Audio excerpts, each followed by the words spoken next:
Hi hello welcome back to my channel Govita designers. ಹೇಗಿದ್ದೀರಾ ಎಲ್ಲರೂ? ಇವತ್ತು ನಾನು ಆರಿ ವರ್ಕಲ್ಲಿ ಮ್ಯಾಂಗೋ ಶೇಪ್ ಲೋಡೆಡ್ ಸ್ಟಿಚ್ಚನ್ನು ಹೇಗೆ ಹಾಕೋದು ಅಂತ ತೋರಿಸ್ತಾ ಇದ್ದೀನಿ. ಸ್ಟಾರ್ಟ್ ಮಾಡೋಕ್ಕಿಂತ ಮುಂಚೆ ಯಾರೆಲ್ಲ ನನ್ನ ಚಾನಲ್ನ ಫಸ್ಟ್ ಟೈಮ್ ನೋಡ್ತಾ ಇದ್ದೀರಾ ದಯವಿಟ್ಟು ಸಬ್ಸ್ಕ್ರೈಬ್ ಮಾಡ್ಕೊಂಡು ನೋಡಿ, ಹಾಗೆ ಸಪೋರ್ಟ್ ಮಾಡಿ. ನನ್ನ ಚಾನಲಲ್ಲಿ ಫ್ರೀ ಆರಿ ಎಂಬ್ರಾಯ್ಡ್ರಿ ಕ್ಲಾಸಸ್ನ ಹಾಕ್ತಾ ಇರ್ತೀನಿ. ಆಲ್ರೆಡಿ ತುಂಬಾ ಕ್ಲಾಸಸ್ನ ಅಪ್ಲೋಡ್ ಮಾಡಿದ್ದೀನಿ. ಆಸಕ್ತಿ ಇದ್ದವರು ಕಲಿಬೋದು, ಹಾಗೆ ನನ್ನ ವಿಡಿಯೋನ ಆಸಕ್ತಿ ಇದ್ದವರಿಗೆ ಶೇರ್ ಮಾಡ್ಬೋದು. ವಿಡಿಯೋನ ಪೂರ್ತಿಯಾಗಿ ನೋಡಿ, ಪ್ರತಿಯೊಂದು ಚಿಕ್ಕ ಚಿಕ್ಕ ಟಿಪ್ಸು ಸಮೇತ ನಾನು ಎಕ್ಸ್ಪ್ಲೇನ್ ಮಾಡಿದ್ದೀನಿ, ಎಲ್ಲೂ ಮಿಸ್ ಮಾಡ್ಕೊಬೇಡಿ. ಹಾಗೆ ಒಂದು ವಿಡಿಯೋಗೆ ಲೈಕ್ ಕೊಡೋದನ್ನು ಮರಿಬೇಡಿ. ನೋಡಿ, ನಾನು ಈ ಥರ ಮ್ಯಾಂಗೋ ಶೇಪನ್ನು ಡ್ರಾ ಮಾಡ್ಕೊಂಡಿದ್ದೀನಿ. ಡ್ರಾ ಮಾಡಿಕೊಂಡು ಅದ್ರ ಮೇಲೆ ಫ್ಯಾಬ್ರಿಕ್ ಗ್ಲೂ ಹಾಕಿ ಪೈಪಿಂಗ್ ಥ್ರೆಡ್ಡನ್ನು ನಾನು ಅಂಟಿಸ್ಕೊಂಡಿದ್ದೀನಿ. ಲಾಸ್ಟ್ ವಿಡಿಯೋದಲ್ಲೆಲ್ಲ ನಾನು 2 ಎಳೆ ಪೈಪಿಂಗ್ ಥ್ರೆಡ್ಡನ್ನು ಹಾಕಿದ್ದೆ, 2 ಲೇಯರು. ಆದರೆ ಈಗ ಮ್ಯಾಂಗೋಗೆ ಒಂದೇ ಲೇಯರ್ ಹಾಕಿದ್ದೀನಿ ನಾನು. ಫ್ಯಾಬ್ರಿಕ್ ಗ್ಲೂ ಅಂಟಿಸಿದ ನಂತರ ಸ್ವಲ್ಪ ಡ್ರೈ ಆಗೋವರೆಗೂ ವೆಯ್ಟ್ ಮಾಡಿ. ಡ್ರೈ ಆದ ನಂತರ ಈ ಥರ ಕಾಟನ್ ಥ್ರೆಡ್ ತೊಗೊಂಡು, ಸೀವಿಂಗ್ ಥ್ರೆಡ್ ಬರುತ್ತಲ್ಲ ಅದು ತೊಗೊಂಡು ಜಿಗ್ಜ್ಯಾಗ್ ಸ್ಟಿಚ್ಚನ್ನು ಹಾಕ್ಕೋಬೇಕಾಗತ್ತೆ. ನೀವೇನಾದರೂ ಬ್ಲೌಸಿಗೆ ಅಥವಾ ಯಾವುದಾದ್ರು ಕಲರು ಮಾಡೋದಾದರೆ ಸೇಮ್ ಕಲರು ಸೀವಿಂಗ್ ಥ್ರೆಡನ್ನು ಯೂಸ್ ಮಾಡಿ, ಓಕೆ. ಮತ್ತು ಸ್ಟಾರ್ಟಿಂಗಲ್ಲಿ ಎಂಡಿಂಗಲ್ಲಿ ಸ್ವಲ್ಪ ಪೈಪಿಂಗ್ ಥ್ರೆಡ್ ಹಿಂಚ್ಕೊಳ್ಳೋದ್ರಿಂದ ಅಲ್ಲಿ ಸ್ವಲ್ಪ ದಪ್ಪದಲ್ಲಿ ನೀವು ಜಿಗ್ಜ್ಯಾಗನ್ನು ಹಾಕಬೇಕಾಗತ್ತೆ, ಆಗ ಬಿಚ್ಕೊಳ್ಳೋದಿಲ್ಲ, ಓಕೆ. ಮತ್ತು ಡ್ರಾ ಮಾಡ್ಕೊಳ್ಳಿ. ನಾನು ಯಾವಾಗಲೂ ಡ್ರಾ ಮಾಡಿ ತೋರಿಸ್ತೀನಿ, ಅಂದರೆ ನಿಮ್ಮ ಸ್ಟಿಚ್ ಏನಿದ್ರೂ ಕರೆಕ್ಟ್ ಅದರ ಒಳಗಡೆ ಬಂದರೆ ಫಿನಿಶಿಂಗ್ ನೀಟಾಗಿ ಬರುತ್ತೆ ಅಂತ. ಬೇಸಿಕ್ ಕಲಿಯೋರಾದರೆ ಅವರಿಗೆ ಗೊತ್ತಾಗೋದಿಲ್ಲ, ಫಿನಿಶಿಂಗ್ ಆಚೆ ಈಚೆ ಆಗಬಹುದು.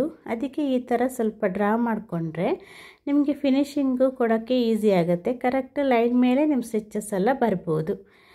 2 ಎಳೆ ದಾರ ತಗೊಳ್ಳಿ, ಸಿಲ್ಕ್ ಥ್ರೆಡ್ಡು ಯಾವುದಾದ್ರೂ ಕಲರ್ ಪರವಾಗಿಲ್ಲ. ನೀಡಲು 13 ಅಥವಾ 14 ಎರಡೂ ಕೂಡ ನಡೆಯುತ್ತೆ. ಅದು ಇದು ಯಾವುದಂತ ಡೌಟ್ ಬೇಡ, ಎರಡೂ ಕೂಡ ಸಿಲ್ಕ್ ಥ್ರೆಡ್ ವರ್ಕ್ ಮಾಡ್ಬೋದು.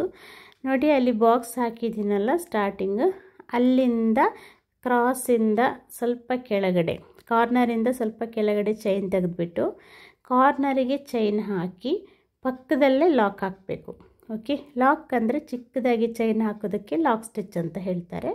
ಹಾಗೆ ಕೆಳಗಡೆ ಹೋಗಿ ಲೈನ್ ಮೇಲೇ ಚೈನ್ ಹಾಕಿ ಪುನಃ ಲೈನ್ ಮೇಲೇ ಲಾಕ್ ಹಾಕಿ ಕೆಳಗಡೆಯಿಂದ ಮೇಲ್ಗಡೆ ಬರುವಾಗ ಈ ಥರ ಲೆಫ್ಟಿಗೆ ಬರಬೇಕು. ಏನಂದರೆ ನೀವು ಎಲ್ಲಿ ಸ್ಟಿಚ್ ಹಾಕೋಕೆ ಇದೆ ಅಂದರೆ, ಈಗ ಒಂದು ಬಾಕ್ಸ್ ಫಿಲ್ಲಿಂಗ್ ಇದೆ, ನಿಮ್ಮ ಸ್ಟಿಚಸ್ ಎಲ್ಲ ಕರೆಕ್ಟ್ ಆ ಬಾಕ್ಸ್ ಒಳಗೇ ಫಿಲ್ಲಿಂಗ್ ಬರಬೇಕು, ಓಕೆನಾ. ನಾನು ಆಲ್ರೆಡಿ ಲೋಡಿಂಗ್ ಸ್ಟಿಚ್ಚನ್ನು ತುಂಬ ಕ್ಲಾಸ್ ಕೊಟ್ಟಿದ್ದೀನಿ, ಮೋಟಿಫೈ ಕೂಡ ಕೊಟ್ಟಿದ್ದೀನಿ, ಬ್ಯಾಕ್ ನೆಕ್ ಡಿಸೈನ್ ಕೂಡ ಕೊಟ್ಟಿದ್ದೀನಿ. ವಿ ಶೇಪು, ಸ್ವೀಟ್ ಆರ್ಟ್ ನೆಕ್ಕು, ರೌಂಡ್ ನೆಕ್ಕು, ಸ್ಕ್ವಯರ್ ನೆಕ್ಕು, ಮತ್ತು ತಿಲಕಂ ಶೇಪು ಅಥವಾ ಡ್ರಾಪ್ ಶೇಪು ಎಲ್ಲನೂ ತೋರಿಸಿದ್ದೀನಿ. ಅದು ಅಲ್ಲದೆ ನಾನು double colour, triple colour, flat load, embossed load ಎಲ್ಲ ತೋರಿಸಿದ್ದೀನಿ. ಆಲ್ರೆಡಿ ಬೇಸಿಕ್ಕಿಂದ ಕಲಿಯೋರಾಗಿದ್ದರೆ ಗೊತ್ತಿರುತ್ತೆ ಹೇಗೆ ಹಾಕೋದು ಅಂತ, ಓಕೆ. ನೋಡಿ, ಸೇಮ್ ಇದೇ ಥರ ಕ್ರಾಸ್ ಟ್ರಯಾಂಗಲ್ ಶೇಪ್ ಬರೋವರೆಗೂ ಆ ಬಾಕ್ಸನ್ನು ಫಿಲ್ ಮಾಡಿದ ನಂತರ ಈ ಕಡೆ ಲೈನಿಗೆ ಬರುವಾಗ ಲೈನ್ ಒಳಗಡೆಯಿಂದ ಒಂದು ಸ್ಟಿಚ್ಚು ಲೈನ್ ಮೇಲೆ ಲಾಕ್ ಹಾಕಿ, ಆ ಕಡೆ ಹೋಗುವಾಗ, ಹೊರಗಡೆ ಹೋಗುವಾಗ ಲೈನ್ ಮೇಲೇ ಸ್ಟಿಚ್ ಹಾಕ್ಬಿಟ್ಟು ಲೈನ್ ಮೇಲೇ ಕೆಳಗಡೆ ಲಾಕ್ ಹಾಕಬೇಕು, ಓಕೆ. ಆ ಥರ ಹಾಕೋದ್ರಿಂದ ಕ್ರಾಸಾಗಿ ಬರುತ್ತೆ. ಇದೇ ಥರನೇ ನೀವು ಕ್ರಾಸಾಗಿ ಎಂಡ್ವರೆಗೂ ಹಾಕ್ತಾ ಹೋಗಬೇಕಾಗುತ್ತೆ. ಕ್ರಾಸಾಗಿಯೇ ಹಾಕ್ತಾ ಹೋಗಿ ಎಂಡ್ವರೆಗೂ. ನೋಡಿ, ನೀಟಾಗಿ ಫಿನಿಶಿಂಗ್ ಬರುತ್ತೆ, ತುಂಬಾ ಚೆನ್ನಾಗಿ ಕಾಣುತ್ತೆ. ಈ ಥರ ಲೋಡೆಡ್ ಸ್ಟಿಚ್ ಎಲ್ಲ ಇದೆಯಲ್ಲ, ಬ್ಲೌಸಲ್ಲಿ ಕೆಲವೊಂದು ಮೋಟಿಫೈ ಡಿಸೈನ್ಗಳಿಗೆ ಮತ್ತು ನೆಕ್ ಲೈನಲ್ಲಿ ಮತ್ತು ಬಾರ್ಡರ್, ಸ್ಲೀವ್ಸ್ ಬಾರ್ಡರ್ ಲೈನಲ್ಗಳಲ್ಲೆಲ್ಲ ಫಿಲ್ ಮಾಡ್ತಾರೆ. ಮತ್ತು ಈ ಥರ ಮ್ಯಾಂಗೋ ಶೇಪು, ಡ್ರಾಪ್ ಶೇಪಲ್ಲೆಲ್ಲ ಯಾಕೆ ತೋರಿಸ್ತಿದ್ದೀನಿ ಅಂದರೆ, ಯಾವ ರೀತಿ ಸ್ಟಾರ್ಟ್ ಮಾಡಬೇಕು, ಹೇಗೆ ಎಂಡ್ ಮಾಡಬೇಕಂತ ಗೊತ್ತಿರಲಿ ಅಂತ ಅಷ್ಟೇ. ಸ್ವಲ್ಪ ಮೋಟಿಫೈ ಆಗಿ ತೋರಿಸ್ತಾ ಇದ್ದೀನಿ. ನೋಡಿ, ನೀಟಾಗಿ ಫಿನಿಶಿಂಗ್ ಬರಬೇಕು. ನೀವು ಫಸ್ಟು ಡ್ರಾ ಮಾಡಿಕೊಂಡು ಕಲೀರಿ, ಈ ಥರ ಸೈಡಲ್ಲಿ ಮಾರ್ಕ್ ಮಾಡಿದ್ದೀನಲ್ಲ ಆ ಥರ. ಆಮೇಲೆ ಹೋಗ್ತಾ ಹೋಗ್ತಾ ನೀವೇನು ಮಾಡಬೇಕಂದ್ರೆ ಮಾರ್ಕ್ ಇಲ್ಲದೆ ಕೂಡ ಪ್ರಾಕ್ಟೀಸ್ ಮಾಡೋದನ್ನು ಹ್ಯಾಬಿಟ್ ಮಾಡ್ಕೊಳ್ಳಿ. ಏಕೆಂದರೆ ನಿಮಗೆ ಬ್ಲೌಸ್ ಮೇಲೆ ಈ ಥರ ಮಾರ್ಕೆಲ್ಲ ಮಾಡ್ಕೊಳ್ಳೋಕ್ಕಾಗೋದಿಲ್ಲ ನೋಡಿ. ಏನಂತ ಡಿಸೈನನ್ನು ನೀವು ಟ್ರೇಸ್ ಮಾಡ್ಕೊಂಡಿರ್ತೀರೋ ಅದರೊಳಗಡೆ ನೀವು ಎಂಬೋಸ್ಟ್ ಹಾಕಲಿಕ್ಕಿರುತ್ತೆ. ಆಗ ಈ ಥರ ದಾರಗಳನ್ನೆಲ್ಲ ಹಾಕಿಬಿಟ್ಟು ಎಂಬೋಸ್ಟ್ ಹಾಕ್ಕೊಬರ್ಬೇಕಾಗತ್ತೆ. ಆಗ ನಿಮಗೆ ಈ ಥರ ಎಲ್ಲ ಡ್ರಾ ಮಾಡ್ಕೊಳ್ತಾ ಕೂತ್ಕೊಳ್ಳೋಕ್ಕಾಗೋದಿಲ್ಲ. ಅದಕ್ಕೋಸ್ಕರ ಆದಷ್ಟು ನೀವು ಹೋಗ್ತಾ ಈ ಥರ ಡ್ರಾ ಮಾಡ್ಕೊಳ್ದೇ ಪ್ರಾಕ್ಟೀಸ್ ಮಾಡಿ. ಫಸ್ಟು ಡ್ರಾ ಮಾಡ್ಕೊಂಡು ಪ್ರಾಕ್ಟೀಸ್ ಮಾಡಿ, ನಿಮಗೆ ಫಿನಿಶಿಂಗ್ ನೀಟಾಗಿ ಬರುತ್ತಲ್ವ. ಮತ್ತು ಕೆಲವರು ಹೇಳ್ತಾರೆ ಫಿನಿಶಿಂಗ್ ಬರ್ತಾ ಇಲ್ಲ ಅಂತ. ಫಿನಿಶಿಂಗ್ ಬಂದೇ ಬರುತ್ತೆ, ಆದರೆ ನೀವು ಸ್ವಲ್ಪ ಪೇಷನ್ಸಿಂದ ವರ್ಕ್ ಮಾಡಿ, ಫಿನಿಶಿಂಗ್ ನೀಟಾಗಿ ಬರುತ್ತೆ. ಬೇಗ ಕಲ್ತು ಬಿಡೋಣ ಅಂತ ಫಾಸ್ಟೆಲ್ಲ ಕಲಿಯೋಕ್ಕೆ ಹೋಗಬೇಡಿ. ಕಲ್ತಾಗೋವರೆಗೂ ಸ್ಲೋ ಆದರೂ ಪರವಾಗಿಲ್ಲ. ಈಗ ಒಂದು ಕ್ಲಾಸ್ ಅಟೆಂಡ್ ಮಾಡ್ತಾ ಇದ್ದೀರಿ ಅಂದರೆ ಆ ಕ್ಲಾಸು ಕರೆಕ್ಟಾಗಿ ಫಿನಿಶಿಂಗ್ ಬರೋವರೆಗೂ ಅದೇ ಕ್ಲಾಸನ್ನೇ ಅಟೆಂಡ್ ಮಾಡಬೇಕು. ಫಾಸ್ಟ್ ಅಟೆಂಡ್ ಮಾಡೋಕ್ಕೆ ಹೋಗಬೇಡಿ, ಸ್ಲೋ ಆಗಿ ಫಸ್ಟು ವಿಡಿಯೋ ಫುಲ್ಲನ್ನು ನೋಡ್ಕೊಳ್ಳಿ. ಹೇಗೆ ಹಾಕಿದ್ದೀನಿ ನಾನು, ಬರೀ ನೀವು ಡಿಸೈನ್ ಮಾತ್ರ ನೋಡೋದಲ್ಲ, ನಾನು ಹೇಗೆ ಸ್ಟಿಚ್ ಹಾಕ್ತಾಯಿದ್ದೀನಿ, ಯಾವ ಥರ ಸ್ಟಿಚ್ ಹಾಕ್ತಾಯಿದ್ದೀನಿ, ನನ್ನ ಸ್ಟಿಚ್ಗಳೆಲ್ಲ ಎಲ್ಲಿ ಬೀಳ್ತಾ ಇದೆ, ಹೇಗೆ ಲೈನ್ ಪ್ರಕಾರ ಬರ್ತಾ ಇದೆ, ಮತ್ತು ಹೇಗೆ ನಾನು ಮ್ಯಾನೇಜ್ ಮಾಡ್ತಾಯಿದ್ದೀನಿ ನೀಡಲನ್ನು ಯಾವ್ಯಾವ ಸಿಚುವೇಷನ್ನಲ್ಲಿ ಅಂತ ಕೂಡ ಅಬ್ಸರ್ವ್ ಮಾಡಬೇಕಾಗತ್ತೆ ನೀವು ಫಸ್ಟು. ಆಮೇಲೆ ನೀವು ಪ್ರಾಕ್ಟೀಸಿಗೆ ಹೋಗಿ. ಈಗ ಸ್ಟಾರ್ಟಿಂಗ್ ಈಗ ನಾನು ತೋರಿಸ್ದೆ ಅಲ್ವಾ ಬಾಕ್ಸ್ ಹೇಗೆ ಸ್ಟಾರ್ಟ್ ಮಾಡಬೇಕು ಅಂತ, ಅದನ್ನು ಮಾತ್ರ ನೋಡಿಬಿಟ್ಟು ಹಾಗೆ ಕ್ರಾಸಾಗಿ ಬಂದ್ರಾಯಿತು, ಈ ಥರ ಲೈನ್ ಹಾಕ್ಕೊಂಡು ಆ ಕಡೆ ಈ ಕಡೆ ಅದ್ರ ಮೇಲೆ ಬಂದ್ರಾಯಿತು ಅಂತ ಸುಮ್ಮನೆ ಹಾಕ್ಕೊಂಡು ಹೋಗ್ಬಿಡ್ಬೇಡಿ. ಈ ಥರ ಹಾಕ್ತಾ ನಿಮಗೇನಾಗುತ್ತೆ, ಕ್ರಾಸು ಸ್ವಲ್ಪ ಕೆಲವೊಂದು ಕರ್ವ್ ಸೈಡಲ್ಲೆಲ್ಲ ಟ್ರಯಾಂಗಲ್ ಅಂದರೆ ಕ್ರಾಸಾಗಿ ತೊಗೊಂಡಿರೋ ಲೋಡು ಸ್ವಲ್ಪ ಸ್ಟ್ರೈಟ್ ಆಗೋಕ್ಕೆ ಶುರು ಆಗುತ್ತೆ. ಆಗ ನೀವೇನು ಮಾಡ್ತೀರಾ, ಪ್ರಾಕ್ಟೀಸ್ ಮಾಡೋತ್ತಿಗೆ ಯೋಚನೆ ಮಾಡ್ತೀರಾ, ಅಲ್ಲಿ ಕ್ರಾಸಾಗಿ ಹೇಳಿದ್ದಾರೆ, ಇದು ಬರ್ತಾ ಸ್ಟ್ರೈಟ್ ಆಯಿತು, ನನ್ನದೇ ಮಿಸ್ಟೇಕ್ ಇರಬೇಕು, ನಾನೇನೋ ತಪ್ಪು ಮಾಡ್ತಿದ್ದೀನೇನೋ ಅಂತ, ಸರಿಯಾಗಿ ಆಗಲಿಲ್ಲ ಅಂತ ಇದೆಲ್ಲ ಹಾಳೆಲ್ಲ ಮಾಡೋಕ್ಕೆ ಹೋಗ್ತೀರಾ. ಆ ಥರ ಏನಿರಲ್ಲ. ನೀವು ಫಸ್ಟು ನೋಡ್ಕೊಳ್ಳಿ ಹೇಗೆ ಬರುತ್ತೆ, ಅದು ಹಾಕುವಾಗ ಸ್ಟಾರ್ಟಿಂಗ್ ಹೇಗಿರುತ್ತೆ, ಎಂಡಿಂಗ್ ಆಗೋವರೆಗೂ ಹೇಗೆ ಬರ್ತಾ ಇದೆ ಅದು ಡಿಸೈನ್ ಹಾಕೋದು, ಸ್ಟಿಚಸ್ ಎಲ್ಲ ಹೇಗೆ ಬರ್ತಾ ಇದೆ ಅಂತ ಅಬ್ಸರ್ವ್ ಮಾಡ್ಕೊಳ್ಳಿ. ಆಗ ನೀವು ಪ್ರಾಕ್ಟೀಸ್ ಮಾಡುವಾಗ ನಿಮಗೇನು ಡೌಟ್ಸ್ ಇರೋದಿಲ್ಲ. ಸೇಮ್ ಅದೇ ಥರನೇ ಪ್ರಾಕ್ಟೀಸ್ ಮಾಡ್ಕೊಂಡು ಹೋದರೆ ಸಾಕಾಗುತ್ತೆ. ಓಕೆನಾ? ಆರಾಮಾಗಿ ನಿಧಾನವಾಗಿ ಪ್ರಾಕ್ಟೀಸ್ ಮಾಡಿ.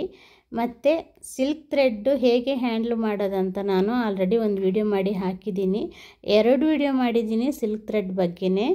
ಗೊತ್ತಿಲ್ಲ ಅಂದರೆ ಹೋಗಿ ನೋಡಿ, ಬಿಗಿನರ್ಸ್ ಆದರೆ. ಸಿಲ್ಕ್ ಥ್ರೆಡ್ ಟಿಪ್ಸ್ ಎಲ್ಲ ಚೆನ್ನಾಗಿ ಹೇಳಿದ್ದೀನಿ ನಾನು. ಆ ಥರ ಫಾಲೋ ಮಾಡೋದ್ರಿಂದ ಸ್ಲೋ ಆಗಿ ಫಾಲೋ ಮಾಡಿ, ಗಡಿಬಿಡಿ ಮಾಡಿಕೊಂಡೆಲ್ಲ ಕಲಿಯೋಕ್ಕೆ ಹೋಗಬೇಡಿ, ಆರಾಮಾಗಿ ಕಲೀರಿ. ಓಕೆ ನೋಡಿ, ಇದೇ ಥರ ಎಂಡ್ ಆಗ್ತಾ ಬಂತು ನೋಡಿ. ಸೇಮ್ ಹೇಗೆ ಸ್ಟಾರ್ಟ್ ಮಾಡಿದೆ ನಾನು ಆ್ಯಕ್ಚುಲಿ ಆ ಕಡೆ ಈ ಕಡೆ ಮಾರ್ಕ್ ಮಾಡ್ಕೊಂಡಿರೋ ಲೈನ್ಸು ಹೆಚ್ಚು ಕಮ್ಮಿ ಇತ್ತು. ಆದರೆ ನನಗೆ ಅಳತೆ ಗೊತ್ತಿರೋದ್ರಿಂದ ಸ್ಟಾರ್ಟಿಂಗಿಂದ ಒಂದೇ ಅಳತೆಲೆ ಹಾಕ್ಕೊಂಡು ಬಂದಿರೋದ್ರಿಂದ ನೀಟಾಗಿ ಬರ್ತಾ ಇದೆ. ಹೇಗೆ ನೀವು ಸ್ಟಿಚ್ಚನ್ನ ಎಂಡ್ ಮಾಡ್ತಿರೋ ಅದೇ ಜಾಗಕ್ಕೆ ವಾಪಸ್ ಎಂಡ್ ಮಾಡಿದರೆ ಆಯ್ತಷ್ಟೇ, ಅದು ತನ್ನಷ್ಟಕ್ಕೆ ನೀಟಾಗಿ ಫಿನಿಶಿಂಗ್ ಬರುತ್ತೆ. ಓಕೆನಾ? ಇನ್ನೊಂದು 2-3 ಕ್ಲಾಸ್ ಇದೆ ಅಷ್ಟೇ, ಇನ್ನೊಂದು 3 ಕ್ಲಾಸ್ ಇದೆ ಅಷ್ಟೇ ಸಿಲ್ಕ್ ಥ್ರೆಡ್ ಬಗ್ಗೆ. ಅದಾದ ನಂತರ ನಿಮಗೆ ಮಿರರ್ ವರ್ಕ್ ಸ್ಟಾರ್ಟ್ ಆಗುತ್ತೆ. ಆಮೇಲೆ ಬೀಡ್ ವರ್ಕ್ ಎಲ್ಲ ನೀಟಾಗಿ ಹೇಳ್ಕೊಡ್ತೀನಿ. ಅದೆಲ್ಲ ಜಾಸ್ತಿ ಟೈಮ್ ಹಿಡಿಯೋದಿಲ್ಲ, ಪಟ ಕಲಿಬೋದು, ತುಂಬ ಟೈಮ್ ತೊಗೊಳ್ಳೋದಿಲ್ಲ. ಓಕೆನಾ? ಬೇಗ ಕಲಿಬೋದು. ಅದಾದ ನಂತರ ನೀವು ಆರಾಮಾಗಿ ಬ್ಲೌಸಿಗೆ ಡಿಸೈನ್ನ ಹಾಕ್ಬೋದು.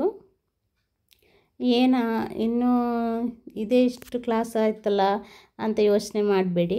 ನಿಮಗೆ ಒಂದು ಚೈನ್ ಸ್ಟಿಚ್ ಕರೆಕ್ಟಾಗಿ ಎಲ್ಲ ದಿಕ್ಕಿನ ಕಡೆ ಅಂದರೆ ಎಲ್ಲ ಡೈರೆಕ್ಷನಿಗೆ ರೊಟೇಟ್ ಮಾಡಿ ನೀವು ಹಾಕೋದು ಪ್ರಾಕ್ಟೀಸ್ ಮಾಡಿಕೊಂಡ್ರೆ ಅಂದರೆ ನಿಮಗೆ ಎಲ್ಲ ವರ್ಕು ಬಂದ ಹಾಗೆ.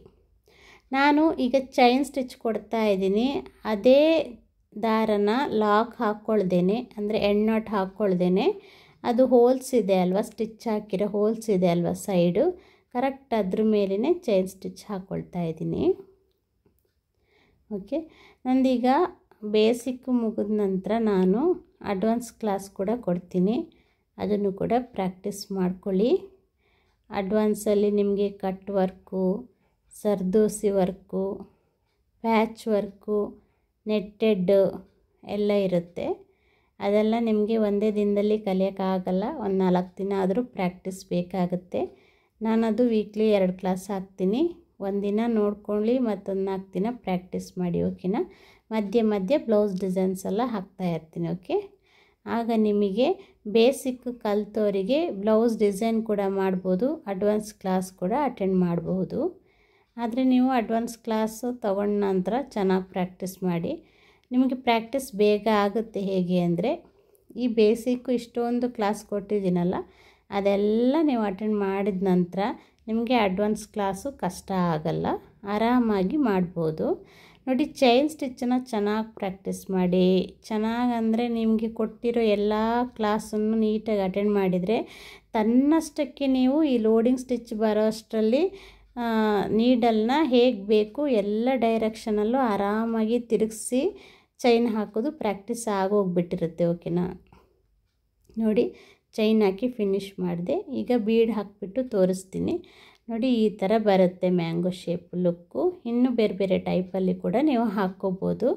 ಮತ್ತು ವಿಡಿಯೋಗೆ ಒಂದು ಲೈಕ್ ಮಾಡೋದನ್ನು ಮರಿಬೇಡಿ. ದಯವಿಟ್ಟು ಕಮೆಂಟು, ಏನಾದ್ರು ಡೌಟ್ಸ್ ಇದ್ದರೆ ಕಮೆಂಟ್ ಮಾಡಿ, ಲೈಕ್ ಮಾಡಿ, ಶೇರ್ ಮಾಡಿ.